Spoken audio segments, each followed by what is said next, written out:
Reported as saying that continuing reductions in the capabilities of the British Army meant that America no longer saw it as a top-tier fighting force. These concerns were then amplified by MPs.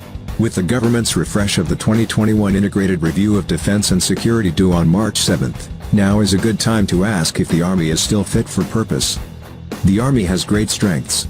Unlike some national contingents in the Iraq and Afghanistan wars, who would not fight or whose governments would not let them fight, the British Army still has a war-fighting culture, built on well-trained young men, and increasingly women, with an appetite for action, a thirst for adventure and an ethos of marching to the sound of the guns.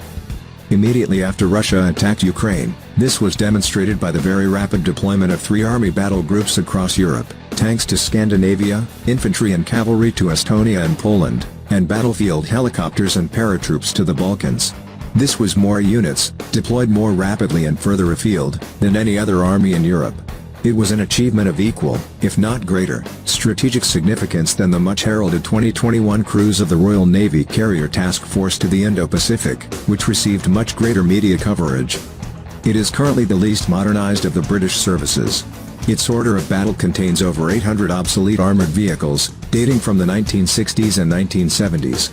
Its unmodernized AS-90 howitzer dates from the mid-1990s. In contrast, the RAF's oldest Typhoon fighters entered service in the early 2000s and the Royal Navy's oldest warship, HMS Argyll, was commissioned in 1991.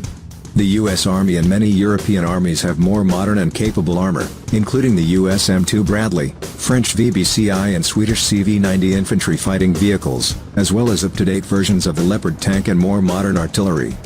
In the event of combat, this obsolescence would mean that British armored brigades would take greater casualties and be slower to achieve their missions than US armored brigades.